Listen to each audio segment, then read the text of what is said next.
I also had the opportunity to go to Churchtown Dairy, a certified biodynamic farm in Hudson, New York, where I made several different types of cheeses with their head cheesemaker, Matt. This cheese in front, the Windle, is what we'll be focusing on today. Every cheese starts with a good recipe, looking at the make sheets of previous cheeses to see where things went well and where things could be improved. From there, we'll weigh out the cultures and add them into the milk, where they're stirring constantly for about 2 hours to get friendly. Then we'll add the rennet to flocculate, or set the milk into curd. While we wait, we'll pack up fresh cheese that was made yesterday and is now ready to eat now that the whey has drained off. Now that it's been 2 hours, the curd for the Windle is set, and Matt here does a really satisfying break test to show that the milk is at the right texture to continue. The milk can now be slowly cut into even-sized curds. The smaller the curd size here, the harder the texture of the cheese after aging.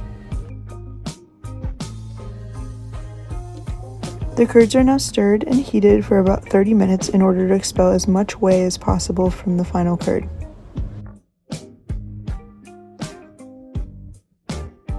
We are now taking the curds out of the pot in a process called hooping or straining and putting the curds into the molds that have been laid out on the table.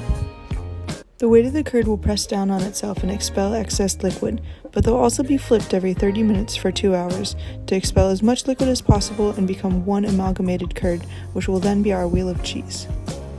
The wheels of Windle will be soon taken down to the cave, but while we're in the cave, we can do some work on some of these soft ripened smaller format cheeses. For these smaller white bloomy rinded cheese, every day we'll knock down the penicillium on the outside, flip over the cheese and allow it to regrow. For the washed rind cheeses, every day we'll spray them with a combination of water, yeast, and beneficial bee linen bacteria in order to encourage a strong, funky rind. After 8 early hours of cheese work, time for a garden tour and some barn cat scratches.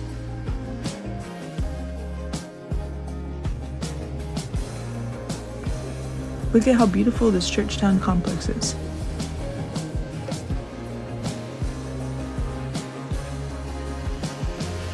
After work, I like to go for a hike and enjoy the waterfalls of the Catskill Mountains.